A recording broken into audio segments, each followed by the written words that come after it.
Hola, ¿qué tal? ¿Cómo están? Un gusto saludarlos. Bienvenidos a una nueva edición de Encuentro Central. Gracias por seguirnos también a través de nuestras redes sociales.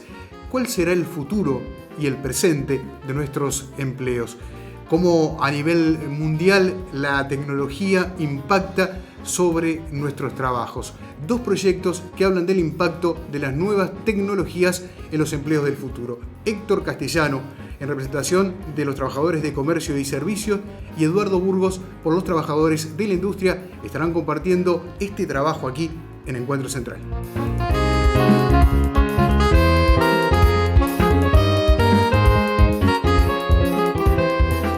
Los invito a hacer una reflexión. Piensen 8 años atrás, no mucho, 8 años atrás, no había WhatsApp. Resulta extraño, ¿no? Pensar que no nos comunicábamos por esta aplicación. No estaba Uber. ¿Cuántas cosas cambiaron en tan poco tiempo? Solo por citar algunas. Y usted iba al supermercado y pasaba por la caja y que la atendiera un ser humano, una persona, una cajera, un cajero. Hoy quizás no lo haga. Bueno, vamos a hablar de este tema que vincula lo que está ocurriendo hoy, el futuro que ya está presente, cómo esto impacta, ni más ni menos que en nuestros empleos, en el trabajo del futuro, en el futuro de nuestros empleos, a raíz de dos interesantísimos proyectos. Uno que tiene que ver, y hola Eduardo, bienvenido, con la industria integrada, y otra, Héctor, que tiene que ver con ideas para la reconversión. Sector comercio y servicios, sector industria, que uno es muy reciente, ¿sí? Otro ya lleva, ¿cuánto? Un año, y va para un año más seguramente, hasta octubre del próximo año. Y ya hay algunos indicadores que nos pueden dar, ¿cómo podríamos decir? Una hoja de ruta para empezar a entender todo esto.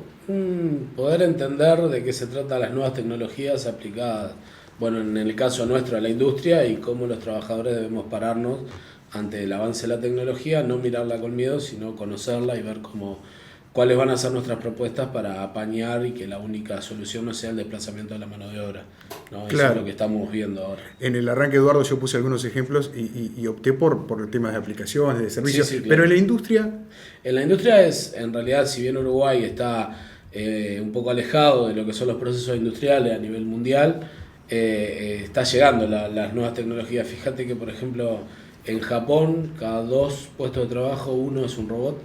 Y bueno, nosotros estamos lejos, por suerte, de eso, pero sí es verdad que algunas multinacionales y algunas empresas han aumentado, triplicado o cuatriplicado su producción colocando tecnología y desplazando mano de obra. Bueno, en ese sentido el papel de este proyecto es conocer cuáles son las aplicaciones, cómo es la tecnología para buscar paliativos de reconversión laboral a través del Instituto de Formación Profesional, de recapacitación, de certificación de saberes, para que los trabajadores no quedemos al margen de esto y tener una propuesta integral a la hora de enfrentarnos a esta situación, ¿no? Héctor, yo puse esos ejemplos al comienzo quizás porque el público en general sean los que más contacto tiene con ellos, los que han impactado de repente primero en la vida cotidiana de, nuestros y nuestras televidentes. Sí, en primer lugar, buenas noches y gracias por invitarnos. Sin duda que el público que nos está mirando no está en contra de todos estos avances, al contrario, el tema de comercio y servicios en general viene cayendo bien en el público, dado a que fundamentalmente visualizan en los avances tecnológicos una mayor simpleza para poder realizar tareas que a diario hacíamos, como ir a un supermercado, hacer las compras, esperar en una cola para pagar, ¿no? Todas esas cuestiones hacen de que las nuevas tecnologías generen en el público no un rechazo. Entonces eso nos obliga a nosotros a rediseñar una estrategia donde el resultado final de esa estrategia no sea la conclusión de que la tecnología es nuestro enemigo. Las tecnologías no son el enemigo sigue siendo el sistema con que se aplica, ¿verdad? Donde hay intenciones del sector empresarial, de algunos, porque esto después les va a traer una contradicción y lo vamos a explicar más adelante, de mayor acumulación de ganancias con menos personal. Entonces, este proyecto que viene estudiando esas realidades trata de investigar algo de lo que decía Eduardo también, de cómo nos ayornamos a estas nuevas realidades. La primera cuestión que podemos decir, producto de las investigaciones que estamos haciendo, es que sin duda hay una modificación en las relaciones laborales, profunda modificación. En primera fase puede haber desplazamiento de mano de obra, pero ese no es el denominador común. Hay un recambio en las formas tradicionales que nosotros conocemos de las relaciones laborales. Pero bueno, nuestra intención es que nos quede un año por delante para poder seguir profundizando en estos análisis y ver qué cosas podemos hacer en conjunto con el Estado y el sector empresarial. Claro, aunque ya hubo algunas primeras conclusiones, ¿no? Sí, este proyecto nuestro, el de comercio y servicios, es un proyecto que surge con las preguntas que nos hacíamos nosotros sobre principios del año pasado, donde se establecía que se venían las tecnologías y estábamos en la revolución 4.0. Entonces ese número 4.0 nos indicaba que si estamos en el cuarto es que hay 3 anteriores. Entonces investigamos desde la primera revolución industrial con el descubrimiento, la puesta en práctica de la máquina a vapor, la comparamos con la segunda revolución industrial, donde aparece el Fordismo, aparecen los combustibles fósiles, aparece la energía eléctrica, o sea, comienza a aparecer mayor cantidad de tecnología entre la primera revolución de la máquina a vapor y la segunda con la energía eléctrica, para ponerlo de alguna forma. ¿Y cuál era el denominador común entre ellas? Que todas modificaban las relaciones laborales, todas generaban mayor enriquecimiento del sector empresarial, pero todas también tenían un espacio de tiempo entre una y otra de casi un siglo, 80, 90, 70 años, el que tenía menos. La tercera revolución industrial, que es con el advenimiento de las computadoras, ¿no? Aquellas grandes computadoras donde también generan un cambio sustancial en las relaciones laborales. Y ya ahí ya vemos que se acorta entre la segunda revolución y la tercera revolución, si bien pasa un tiempo prudencial de años, ya se acorta, ya no hay como había 70 años. 70, 80 años, ya no hay, ya comienza a haber 30, 40 años. Y bueno, y la comparamos con esta. Bueno, esta es de una velocidad tan astronómica que antes, en las anteriores, quizás permitía más tiempo, mejor planificación para transformar a la mano de obra. Esta ya no. Nosotros en el gremio al cual yo pertenezco visualizábamos hace 6 meses atrás como un enemigo importante para nosotros los cajeros automáticos. ¿Por qué? Y porque aquellos eran puestos de trabajo que se perdían, ¿no? Yo iba a una caja, pagaba, me atendía una persona, una mujer, un hombre, tenía un relacionamiento de un saludo, buenos días, buenas tardes, ¿qué tal? Y si nos conocíamos, capaz que hasta se profundizaba más en una conversación banal, pero se conversaba con alguien. Después aparece el cajero, desplaza a esa persona y yo voy, hago mis compras y pago en la tarjeta y ya ni siquiera tengo un relacionamiento humano, es el individualismo a su máxima potencia. Ahora bien, si uno comienza a estudiar las ventas online, año tras año comienzan a subir, y diría mes tras mes comienza a subir la compra tradicional en el lugar de trabajo con las compras online.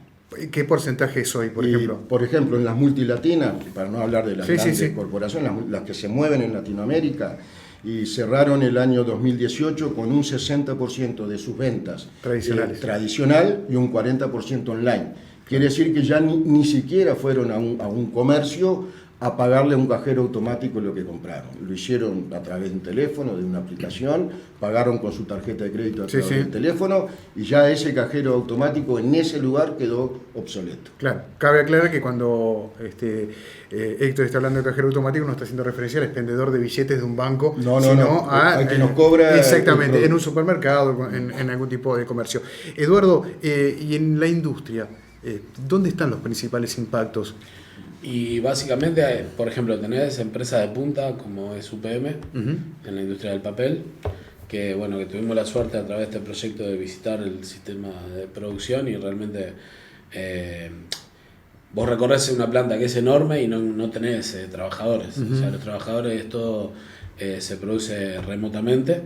Y en algunos sectores industriales ya se está aplicando las tecnologías, no con la robótica, sino con implementación de procesos intermedios de nuevas tecnologías, que lo que ha traído de la mano es reducir la cantidad de trabajadores y aumentar la producción. Por un lado, los empresarios dicen que Uruguay la productividad es baja, que en realidad los salarios son caros. Lo que nosotros nos estamos dando cuenta, ya lo sosteníamos, pero este proyecto nos permite ahondar más y tener más argumentos, es que, por ejemplo, en algunos lugares donde se han aplicado tecnología, las tasas de ganancia de las empresas son mucho mayores con menos cantidad de horas de trabajo. Y bueno, para eso también algunos sindicatos estamos llevando adelante algunas reivindicaciones, como es la reducción de la jornada laboral sin pérdida de trabajo, la capacitación, como una forma de, bueno, hay trabajo, repartamos entre los que estamos, aseguremos un salario digno para los trabajadores y bueno, y que también las empresas tienen que ponerse un poquito en la piel del otro, decir, bueno, las tasas de ganancia vamos a discutirlo un poco, ¿no? Porque está bien que el empresario es el que arriesga, el que hace la inversión, pero no puede, te pongo un ejemplo, la industria del plástico, ¿no? Las empresas que hacen las preformas de las bebidas cola pasan de producir 20.000 PET por día a 60.000. Y bueno, esas tasas de ganancia, ¿cómo repartimos eso? Lo que algún veterano decía por ahí, ¿quién vacía el sobre de la quincena? ¿No? ¿Cuántas horas tengo que trabajar yo para pagar mi salario y cuánto le queda de rentabilidad a las empresas? Eso es lo que estamos hoy abocados a estudiar. Si bien en los 13 sindicatos que nosotros estamos participando ves una aplicación desigual de las nuevas tecnologías, tenés como el sumum, que es la industria del papel, celulosa, pero también tenés en la industria de la pesca, y en la del dulce, que no hay inversión desde hace 30, 40 años, ¿no? En la industria metalúrgica tampoco, hay una muy baja inversión. O sea, bueno, la idea es esa, es ver cómo estamos parados, para eso estamos haciendo un relevamiento de todos los sindicatos, decir, bueno, esto es la fotografía del día de hoy y cómo nos preparamos para lo que viene, ¿no? Necesariamente en los lugares donde hay poca inversión, como los que mencionabas vos, también la capacitación es menor. La capacitación es menor y hay una cosa que Héctor ahí la dejaba a entrever, y es una realidad que creo que a ellos les debe pasar lo mismo, que las nuevas tecnologías lo que hacen es la precarización de los puestos de trabajo.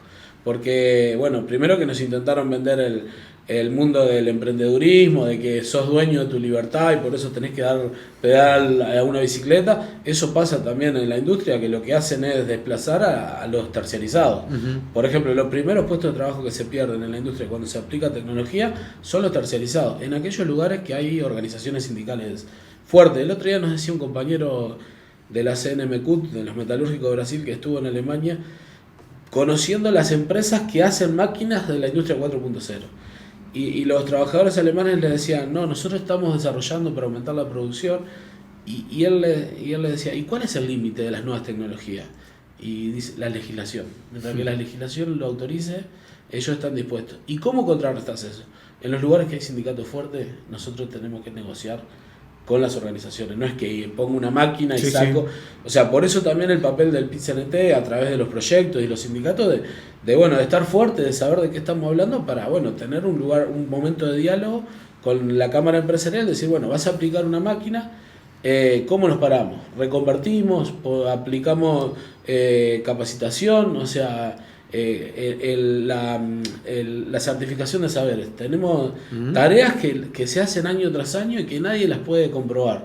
O sea, yo aprendí el oficio mirando a un veterano, robando oficio, ¿no?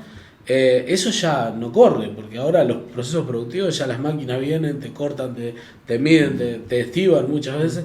Y esas cosas tienen que jugar un papel activo. En este caso, el INEFOP es un actor fundamental y la UTU es otro actor fundamental de certificar lo que sabemos y avanzar, ¿no? De tratar de dar cursos que nos permitan conocer esa tecnología y estar preparado para lo que se viene.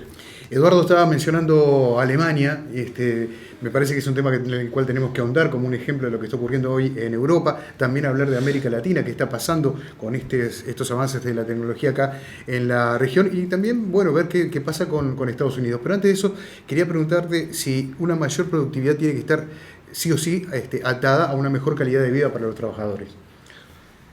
Y sí, si no sería una contradicción, ¿no? Yo creo que los alemanes, que son los pioneros en esto del despegar de la revolución 4.0,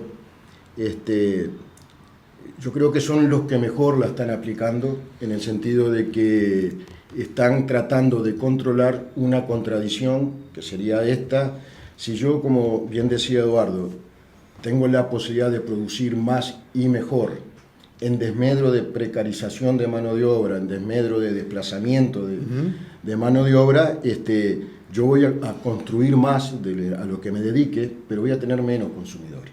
Entonces eso genera una contradicción entre la producción y el que la va a consumir, el consumidor final. Si el consumidor final está precarizado, yo podré fabricar más tazas, más lindas, más se las vas a vender a nadie. Pero no se las vendo a nadie. Entonces, las grandes corporaciones económicas, que tienen una visión un poco más, que tienen una visión más global y a largo plazo, están visualizando esa cuestión. Por ejemplo, nosotros tuvimos la posibilidad de estar conversando con el gerente regional de Inditex para todas las Américas. Inditex es Zara. Sí, ¿sabés que te voy a pedir que hagamos un alto acá? Porque me lo contaste también antes de comenzar el programa, me parece muy interesante, y no lo vamos a cortar porque tenemos que ir a una pausa. Y a la vuelta de la misma, con este ejemplo que va a arrancar Héctor, te voy a pedir a vos también algunos ejemplos relacionados con esta situación, y vamos a ver qué está pasando en particular en América Latina, a ver si es todo tan así, ¿no? O sea, si en todo el mundo vamos derecho a esta revolución 4.0, o por algún motivo no se está aplicando en algunas zonas del continente. Ya venimos.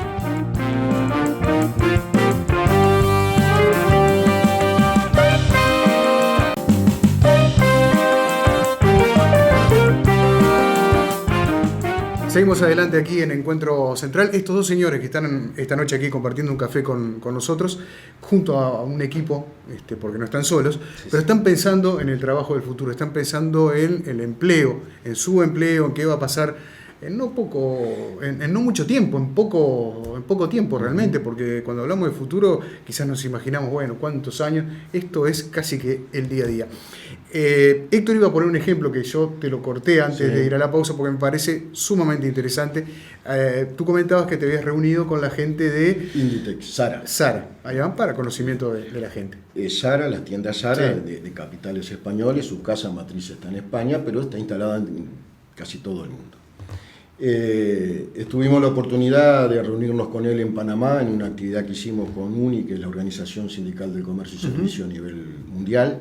En una charla con él nos explicaba, nosotros estamos preocupados por eso, porque nosotros trabajamos con el público, y no con un público extremadamente selecto, ¿no? Nuestros productos son para capas medias, para laburantes más bajos, o sea, para todo el público. Si yo no cuido ese público, difícilmente pueda estar produciendo más y mejor para no venderla a nadie. Entonces él nos ponía dos ejemplos que están muy buenos y me gustaría compartirlos con ustedes. ¿Cómo no? El primero, Zara a nivel mundial, año 2014, más o menos, no se fijen mucho en los números, no voy a hablar en números redondos. Zara en el 2014 tenía 140.000 trabajadores en todo el mundo trabajando en Zara. Año 2018, Zara es el año donde mayor incorporación de tecnología hacen en todas sus plantas del mundo. Año 2018, Zara tiene 190.000 trabajadores. 50.000 más. 50.000 más en 4 años. Entonces, él quería demostrar con eso que las nuevas tecnologías no generaban desplazamiento de mano de obra. Entonces empezamos a ahondar un poco más en la conversación con él y dijimos, bueno, pero esos 50.000 nuevos puestos de trabajo, ¿son trabajadores de Zara? No necesariamente. Pueden ser franquicias, que yo le entrego mi nombre y le permito que 10 trabajadores hagan algo para nosotros, o pueden ser trabajadores desde su propia casa que estén trabajando en varios temas, puede ser el diseño de moda, puede ser control de seguridad, en el tema que sea que Zara necesite. Entonces son 50.000 nuevos puestos de trabajo que no trabajan en Zara, trabajan para Zara y por lo tanto tienen que hacerse cargo de su seguridad social, su seguro médico, su retiro, todo. O sea, dijimos, hay una precarización del trabajo. Él dice que es cierto, pero no es menor también lo que dice, porque acá no se trata de que la verdad la tengamos solamente de un lado. Él dice, esos trabajadores han desarrollado un conocimiento y una capacidad distinta para poder trabajar en ese formato. Ya no alcanza solamente con saber leer y escribir, sino que yo como trabajador necesito cultivarme en otros terrenos para poder estar a disposición de los trabajos modernos. Entonces, dice, hay un mejor salario. Está bien, es cierto, se mejora el salario, pero se quita Sara de encima toda la responsabilidad que si fueran trabajadores directamente. Y lo otro, para demostrar la rapidez de todo esto, de los cambios y los temores que nos genera, fíjense que él nos contaba que todavía no ha llegado a Uruguay, pero que en Europa y fundamentalmente en España fue el ejemplo que pusieron más firme, yo puedo entrar a Zara y ya ni siquiera cruzarme en la tienda con alguien que me diga que el probador queda para tal lado. Yo voy, me paro frente a un espejo, que tienen varios espejos, el espejo lee mi altura, mi masa corporal. Te escanea, me escanea, ¿no? Y dice, plataforma que te escanea. Ahí está, usted es talle tanto. Y el espejo me pregunta en forma escrita qué quiero comprar yo. Y me quiero comprar un jean. Entonces pongo jean. Y me aparece en el espejo todos los jeans que Zara tiene. No solamente en esa tienda, en el mundo entero. Entonces yo digo, bueno, me gusta. Y lo toco, hago un touch en el espejo y yo ya me estoy viendo en el espejo con ese jean puesto, sin haber tenido que pasar por el probador a sacarme el que tenía puesto, ponerme ese, o sea, puedo probarme, no sé, los 300 jeans que tengan en oferta, me los puedo probar en 10 minutos porque yo me los veo en el espejo con el jean puesto. Entonces, eso que parece, cuando nosotros éramos chicos veíamos los dibujitos animados de los supersónicos y todo eso, y eso está llegando ahora. Sí, claro, ¿no? claro. Entonces, es increíble cómo se modifica eso. Entonces, si no hay un control de esa rapidez, puede ser un caos. Algo que debería ser muy bueno, como sin duda debe de serlo, puede generar un caos, porque ¿a dónde vamos a ir a parar? Entonces yo creo que el Estado debe de jugar un papel importante en eso. Y lo otro que te quería comentar, un informe del BID, del Banco Interamericano del Desarrollo, de no hace mucho tiempo, hace unos pocos meses atrás, si uno lo lee el informe dice que no es cierto que América Latina venga desplazando mano de obra por la incorporación de nuevas tecnologías.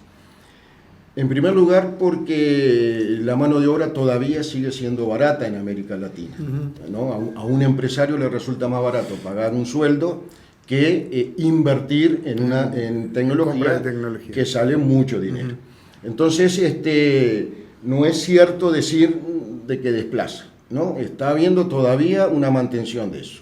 Sí te dice el informe que están desapareciendo algunos trabajos insalubres, que eso está bien, y no lo dicen por ser bueno, lo dicen justamente por eso, ¿no? Sin ánimo de meterme en el proyecto de la industria, un soldador de punto, ¿no? Aquel que desarrolle una soldadura específica, de calidad, por más protección que tenga, se está quemando los ojos al hacer esa soldadura. Sin embargo, ahora hay un robot que lo hace en 5 minutos, lo hace perfecto y no exponemos a nadie en esos trabajos insalubres. O sea, que también debemos estudiar que algunos puestos de trabajo no está mal que la tecnología los desplace, sobre todo aquellos que tienen que ver con la seguridad e higiene en el trabajo. Claro. Y lo otro, que no son muchos los países en Latinoamérica que tienen la suerte que podemos tener nosotros los uruguayos de la conectividad que hay en Uruguay. Yo creo que el plan Ceibal en el Uruguay, que todo jubilado, niños escolares, tenga su computadora, ha ayudado muchísimo a desarrollar el tema de las tecnologías. No pasa lo mismo en países importantes, de economía importante como Brasil, por la dimensión que tiene Brasil. No es lo mismo un trabajador la conectividad en San Pablo, en Río, que en el resto del continente. Insumo fundamental para que Exacto. las aplicaciones que Y todos si los nos días vamos contamos a África, funcionen. la cosa también es Claro. similar. Entonces, la tecnología también tiene ese problema de que necesita que un país haya desarrollado la conectividad que por suerte tenemos nosotros. Sí. Bueno, ese es el sueño del pibe, ir a un probador y no tener que sacarse la ropa, ¿no? Sí, La verdad que, Eduardo, ¿y por qué otros motivos te parece que en América Latina en particular, en la región en general, no están estos avances de la tecnología, no solamente por lo que mencionaba Héctor, relacionado a costos laborales muy bajos versus tecnología cara? En realidad, lo que nosotros estamos viendo es que los países centrales, que son los dueños de las tecnologías, Claro. los que inventan este tipo de maquinaria, Los que las patentan. Claro, exactamente. O sea, están como priorizando primero la colocación de estas de la producción en base a tecnología en sus países, porque tienen mano de obra calificada, porque ya sus trabajadores han hecho un proceso. Mirá, en Alemania yo tuve la posibilidad de ir a visitar una siderúrgica de ThyssenKrupp, uno de los principales complejos siderúrgicos del mundo, y los trabajadores nos decían que hacía 20 años el 70% de los trabajadores de esa siderúrgica, que eran creo que 7.000 trabajadores, eran cuello azul, los obreros, y el 30% cuello blanco. Hoy, hace un par de años atrás, eso se había revertido. ¿Por qué? Porque toda la producción de la siderurgia era remota. O sea, ya eran ingenieros, eran técnicos, o sea, pero Alemania también hizo un proceso de capacitación, de formación profesional, hizo un proceso avanzado. A mí me parece, lo que nosotros nos estamos dando cuenta, que por ejemplo, en el Cono Sur, Uruguay es el que está mejor preparado para eso, para instalarse, para que se instalen. Y en otros países, por ejemplo, lo que está pasando es que se están colocando la producción más precaria, o sea, Claro. están buscando mano de obra muy barata, con poca capacitación, y a la hora de localizar las producciones, las multinacionales, colocan en esos lugares la producción más precaria y con poca formación. Sin Por ningún ejemplo, valor agregado. lamentablemente los trabajadores paraguayos, que es una cosa que siempre hablamos, en el norte de Paraguay hoy es más barato producir que en China. Ya es un mito que en China es barato producir, por ejemplo, o en algunos lugares en el norte de Brasil, en las zonas selváticas, ya hay empresas que se están instalando ahí porque es muy barato, porque también han hecho un proceso de desprotección de los trabajadores. Estos gobiernos nefastos que están gobernando en esos países han ido contra los avances, contra los conquistas de los trabajadores, y bueno, lo que han hecho es bajar los salarios al máximo, explotar al máximo a los trabajadores, ya no se paga horas extras, no se paga feriado, no se paga salario mínimo, y bueno, eso justamente es todo lo contrapuesto que tiene Uruguay. Uruguay tiene un proceso de una conectividad muy grande, el cable submarino, lo que es la tecnología 5G, que es lo que está por venir, que ya está llegando, pero todavía no. Eso nos va a cambiar, capaz que dentro de 2 años ya la producción es totalmente distinta, y nosotros creemos que Uruguay es el país que está mejor preparado de nuestro continente para recibir esas inversiones. Por eso también es la concreción de la segunda planta de UPM, por eso es la concreción de algunas inversiones que están por llegar, porque Uruguay es un campo fértil, porque tiene mano de obra preparada, porque es verdad que los gurises, cuando lo pensábamos hace 10 años, lo de la computadora, ya esos gurises hoy vuelan en lo que es la informática, y bueno, y afortunadamente están saliendo de los barrios más carenciados, gurises con mucha preparación en eso, y también ha ido cambiando. El problema es que hacemos con los que no vivimos ese avance tecnológico, ¿no? Con los trabajadores de promedio, que bueno, que no hemos podido terminar el liceo, que no hemos podido acceder a algunos cursos de recapacitación, y bueno, en ese sentido también tiene que ver, por ejemplo, nuestro proyecto de conocer qué nivel socioeducativo tenemos los trabajadores de la industria, ¿no? Que es uno de los... Decir, bueno, esto es lo que somos, los trabajadores de la industria somos mujeres, somos hombres, tenemos esta escolaridad y necesitamos esto, ¿no? Creemos que bueno, que el tema de terminar el liceo, terminar el ciclo básico, tener alguna formación profesional, tiene que ver con elevar el conocimiento de los trabajadores, de esa manera elevar, estar más preparados para lo que se viene, que son máquinas, que son procesos productivos totalmente computarizados. Nos decían, queremos aprender inglés, nos decían los compañeros en los talleres.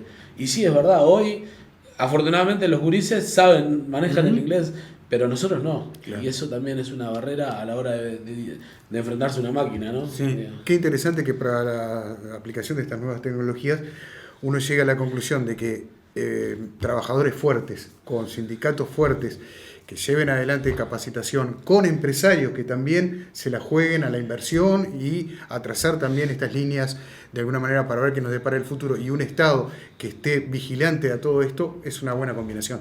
Sí, claro. O sea, Héctor lo decía al inicio, la tecnología es una herramienta. Claro. Yo ponía un ejemplo que decía, la energía atómica es una energía. Algunos la usaron bien y otros lamentablemente la usaron horrible. Y la tecnología es eso, es una herramienta. Nosotros no estamos plantados en el sentido de que, bueno, vamos a romper esa máquina. Vamos a prepararnos para tener una organización fuerte que también de cierta manera condiciona a los empresarios a negociar con nosotros a un reparto un poco más desigual, ¿no? Igualitario, perdón. En ese sentido es lo que tiene que ver con el movimiento sindical, cómo estamos embarcados en esto, en decir, bienvenidas sean las inversiones, bienvenidas sean las aplicaciones tecnológicas, cómo nos preparamos los trabajadores para eso. Ya hay procesos industriales que están desapareciendo. El elevador es un caso.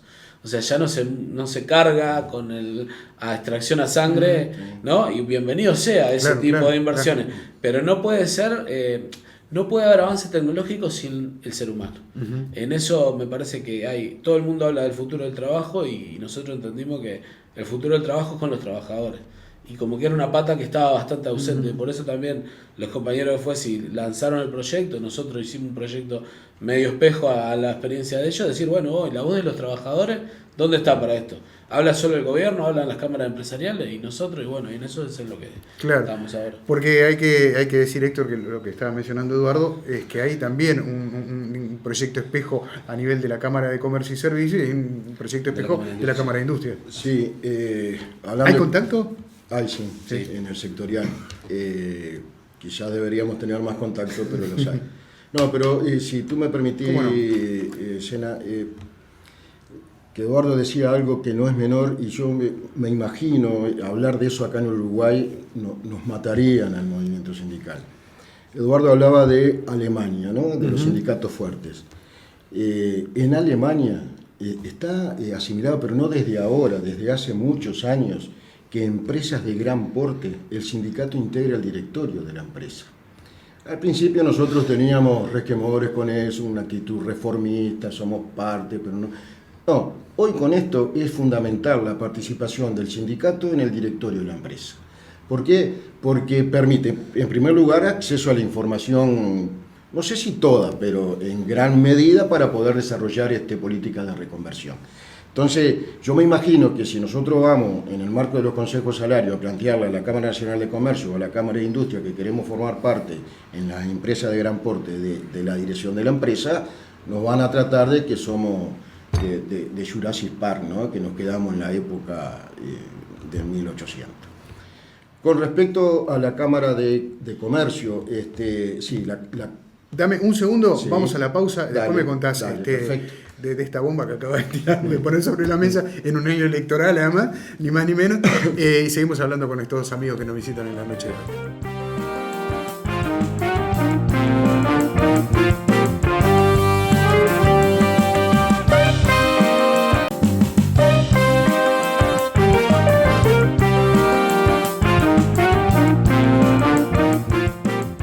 Bien, ingresamos al tramo final de este encuentro central. Antes de la pausa, Héctor iba a plantear el tema de la Cámara de Comercio. Sí, la Cámara Nacional de Comercio, con la cual tenemos relaciones de muchísimos años, producto, ¿no?, de lo que representamos cada uno, la Cámara Nacional de Comercio tiene un proyecto espejo exactamente igual al nuestro, en el sentido que ellos están estudiando estas cuestiones dentro del sector empresarial, obviamente. Entonces, la intención nuestra, o lo que hemos hablado con el INEFOP, y en principio estamos todos de acuerdo, es que en octubre del año 2020, del año que viene, podamos encontrar el trabajo de los empresarios con el trabajo nuestro para ver qué cosas podemos hacer en el futuro para evitar estas cuestiones que se pueden dar producto de que, como decíamos, la tecnología no es el enemigo, sino cómo se aplica. Y nos interesa sobremanera incorporar al Estado uruguayo. Y digo Estado y no gobierno, ¿no? Estado porque esto debe ser políticas de Estado, porque en definitiva termina siendo el Estado quien paga los platos rotos si esto se genera una gran precarización de la mano de obra. Entonces, la intención es, el proyecto no nos va a dar la respuesta, el proyecto nos va a dar insumo para construir las respuestas en conjunto con esos otros dos actores, el sector empresarial y el Estado uruguayo. Entonces, nos coincidimos, a nosotros nos controla el INEFOP, hay una comisión donde la integra la Cámara de Industria y la Cámara de Comercio y controlan nuestro proyecto, y viceversa. Nosotros controlamos el proyecto de la Cámara Nacional de Industria en otra comisión donde participamos nosotros y participa el PICNT también. Entonces creo que estamos dando muestras de que este problema o lo resolvemos con madurez, no poniéndonos el balde, en conjunto. Si no, aquel que suponga que va a resolver esto por sí solo, creo que estaría errándole a la solución. Por eso digo, nosotros no queremos dar la idea que con este proyecto tenemos la respuesta a los problemas. Con este proyecto vamos a incorporarle insumos para que nuestros sectores tengan la posibilidad de transitar un camino complicado, un camino que no tiene fin, que tiene que reacomodarse permanentemente. Es un camino dialéctico que nos permita, bueno, decir, la tecnología va a estar al servicio de la humanidad o va a estar al servicio de unos pocos, donde está la concentración de capital. Y termino esta idea diciendo qué bueno que es la tecnología al servicio de la humanidad. Estaría bueno. Yo no he estado con compañeras y compañeros que sí han estado ahí. Barcelona, la ciudad de Barcelona en España, ha creado una ciudad amiga de sus pobladores. Es una ciudad totalmente automatizada y al servicio de la población. No importa en la escala social donde esté, en Barcelona uno va y se siente que la tecnología es amigable con el medio ambiente, con la gente. Hay un montón de factores que estaría bueno empezar no sé si a copiar, porque no se puede importar o exportar, pero por lo menos interiorizarnos y cómo lo están haciendo para ver qué cosas nosotros podemos hacer en nuestro lugar. Y en el caso de la industria, Eduardo. Sí, a ver, nosotros en realidad hay el avance de la tecnología nos tiene que permitir dos cosas. Primero es lo que veníamos conversando. Pero hay un tema que nosotros queremos empezar a poner arriba de la mesa, que es el tema de la seguridad social. Sí. ¿No? Está todo el mundo debatiendo que el año que viene tiene que haber una modificación de la seguridad social. Bueno, y tiene que enmarcar eso en la industria, en las nuevas tecnologías. Porque si las tasas de rentabilidad de las empresas cada vez son más, ¿por qué los trabajadores tenemos que trabajar más años? En realidad tenemos que ver, es verdad, afortunadamente Uruguay ha aumentado la población, ha aumentado sus años de vida, ¿no? Bueno, pero ¿por qué los trabajadores? La única propuesta de las cámaras empresariales, de algunos actores políticos, es que tengamos que trabajar más los trabajadores, cuando en realidad está demostrado gráficamente que las tasas de producción cada vez son mayores con menos horas de trabajo. O sea, o tenemos que buscar alguna manera de equiparar eso. Nosotros decimos medio en serio, medio en broma, el tema de colocarle impuestos a los robots, ¿no? Pero bueno, si vos me colocás una máquina que duplica o triplica la producción, ¿cómo repartimos eso? No tendremos que buscar una forma de lo que es la renta básica universal, que algunos se han animado a plantearlo, no estamos diciendo eso, pero sí tiene que haber una redistribución más adecuada del capital, en realidad.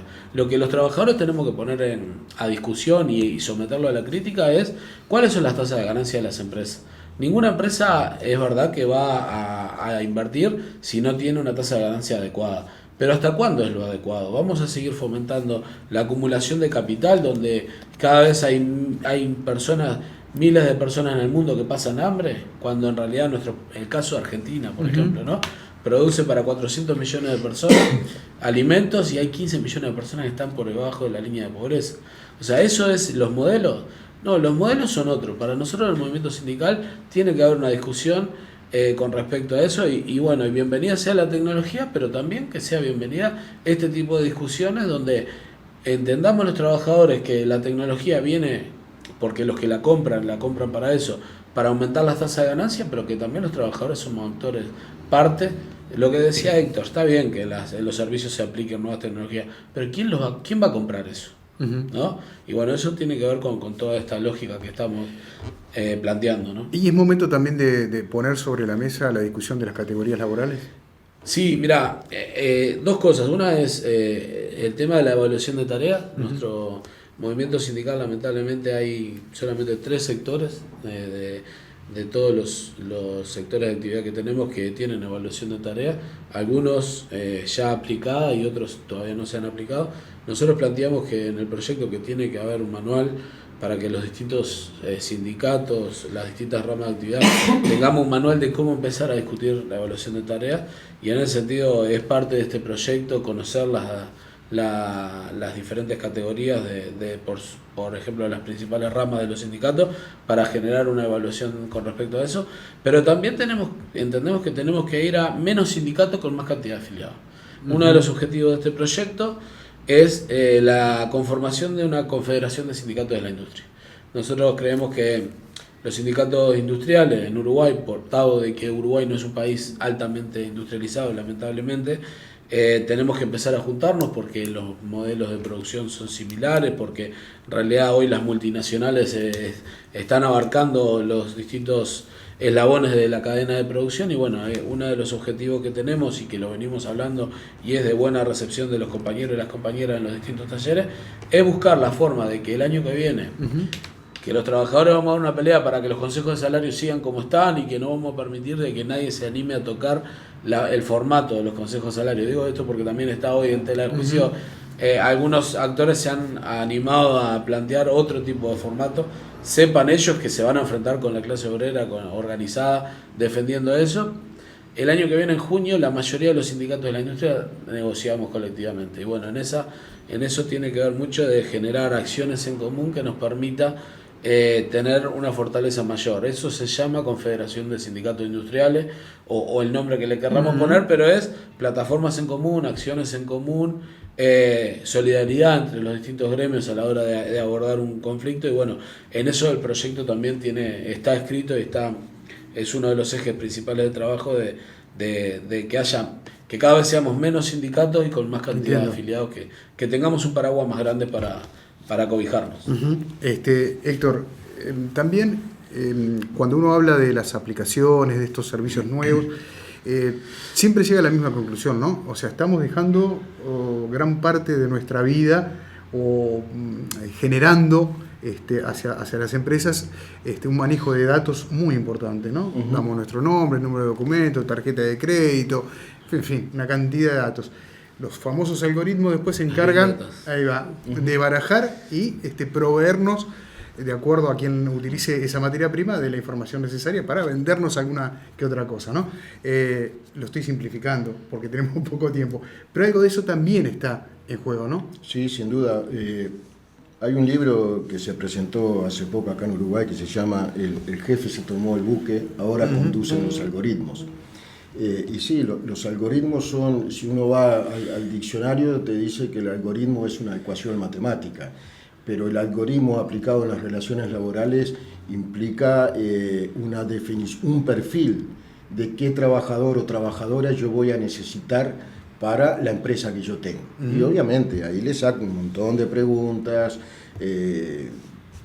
¿no? Y obviamente orientación política, qué opina de los sindicatos, o sea, armo todo un estereotipo de trabajador y cuando yo me presento en una empresa a solicitar empleo, lleno todas esas cuestiones y después la máquina le dice al empresario sí, no, o sea, se le genera un poder al algoritmo que es caprichoso, inclusive puede ser hasta excluyente, puede ser de alguna forma sectario también, sí, no. Porque bueno, yo tengo que tener, o sea, medir determinada altura para tal trabajo, no ser gordo, sin alusión a mi amigo Eduardo, no ser viejo, no sé, o sea, sí. Elementos que son caprichosos y que yo me puedo quedar fuera de ese algoritmo. Yo no lo había visto desde ese punto de vista, es muy interesante lo que tú decís. Hay mucha diferencia con aquellas empresas que se dedicaban a contratar personal y que también tenía que llenar la misma ficha. Exacto. Y después era una persona la que Bueno, decidía mirá, si entrabas o no. yo creo que no hay diferencia. Y te voy a poner un ejemplo que creo que ilustra eso. Recorriendo una de las ferias de nuestra ciudad, un compañero que integra el equipo encontró el anuario del London París, de los 100 años del London París. Y lo compramos y lo tenemos y lo vamos a presentar en el proyecto. El anuario es lo que vendría a ser hoy todas las ofertas que me dan por internet. Online, yo las tenía en ese entonces en el anuario. En un libro. Era espectacular eso. Eso se transformó ahora en online. Entonces, lo que hacían esas empresas que tú decías, o sea, el perfil de trabajador o trabajadora, también hoy se hace en forma online. Eduardo hablaba de la seguridad social, y yo diría también que todas estas cuestiones involucra o transversaliza a la matriz productiva de Uruguay. Nosotros el proyecto que se llama Ideas para la Reconversión es que, y Eduardo hablaba al inicio y yo comparto totalmente con él, formar trabajadores para qué cosa. Si yo quiero formar trabajadores para X industria, y probablemente esa no sea la forma de resolver el problema. Entonces, por eso digo, tienen que estar todos involucrados, todos los actores, el Estado, trabajadores y empresarios, porque Uruguay tiene una matriz productiva, si bien ha discutido sobre ella, no estoy diciendo que no haya una discusión, pero sigue siendo basada en la exportación con poco valor agregado de materias primas. Entonces, bueno, hinquémosle el diente. ¿A qué nos vamos a dedicar? Al turismo, a la agroindustria, o sea, buscar aquellos elementos que Uruguay pueda competir en el mundo y yo capacitarme para eso. Que no sea un algoritmo el que me diga vos, de acuerdo a tu función, vas a hacer tal cosa. Y Eduardo hablaba algo también, que yo me lo anoté y lo quiero mencionar más allá que no estaba directamente en la pregunta que me hiciste, Sena. El sector empresarial tiende a hablar de la facturación y no de las ganancias. Bien, puede llegar a darse que una empresa un año facture menos, pero no necesariamente signifique que haya ganado menos. Bien, la ropa que compramos acá en Uruguay se compra en China fundamentalmente a 100 pesos. A eso sumarle el flete, todo eso queda en 300. Bueno, a mí acá me la venden a 1.500 o 2.000 pesos. Entonces, hablemos de la ganancia, si realmente queremos hablar de los pesos. Entonces, yo creo que este proyecto que se apoya en 3 pilares, ¿no? El histórico, como alguna vez comenté, el presente y el futuro, nos puede dar elementos en la medida que no visualicemos esto como una cuestión de contradicción entre nosotros, que las tenemos, y bienvenida sea, existe la lucha de clases, de eso no nos apartamos, existen clases sociales y por lo tanto existen contradicciones en esas clases sociales, pero bueno, en este problema, si no salimos en conjunto, partiendo de la base de una negociación, sabiendo que la negociación lleva explícitamente que ambas partes tenemos que encontrar equilibrio, ceder en algo, va a ser muy difícil que Uruguay, siendo un país de una economía extremadamente periférica, dependemos de lo que pasa, no en el mundo, dependemos de lo que le pasa en Argentina o en Brasil, va a ser muy difícil que Uruguay pueda sortear estos avances tecnológicos sin un costo social muy alto. Bien, ya nos tenemos que ir, ha sido realmente muy interesante escucharlos. Simplemente, y a modo de cierre en 30 segundos, de ser posible, ¿cómo es el paso siguiente del proyecto vinculado a la industria? ¿Cuándo se va a conocer algunos productos? Nosotros vamos a entregar, me quedó el tema de desarrollo productivo que en otro momento un programa está buenísimo eso, y este proyecto tiene la creación de un observatorio de políticas industriales. Nosotros vamos a entregar al sexto mes unos productos que son parte de los talleres que estamos haciendo. Bien. Vamos capacitando, sensibilizando, le decimos nosotros, a en torno de 220 trabajadores en este mes y medio que estamos. En realidad es explicarle a los trabajadores qué es la revolución 4.0 y cómo pararse. Esto va a tener un correlato de seminarios internacionales y distintas bajadas, básicamente en el interior del país. Vamos a generar unos productos. Mañana vamos a estar en Frevento haciendo un taller con trabajadores de la industria química. Y bueno, y semanalmente venimos recorriendo sindicatos y capacitando en ese sentido. Así que bueno, en breve, Perfecto. si tenemos el espacio, nos gustaría. Cómo no, con mucho gusto. Gracias, Eduardo. Muchas gracias, Héctor, No, gracias otra a vez ti por por estar la aquí. invitación. Al contrario, sí, un gustazo. Amigas, amigos, si ustedes así lo desean, nos volvemos a encontrar el próximo viernes en un nuevo encuentro central aquí en la pantalla de la televisión pública de Uruguay.